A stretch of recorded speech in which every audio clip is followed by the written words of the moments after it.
মানুষের কাছে কি ইস্যু, কি নিয়ে যাবেন যেটার জন্য মানুষ আপনাকে ভোট দেবে?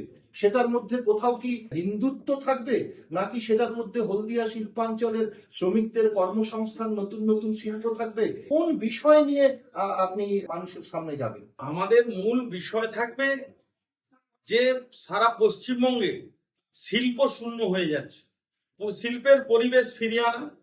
আর এই শিল্পের পরিবেশ ফিরিয়ে আনতে গেলে ডবল ইঞ্জিন সরকার করতে হবে।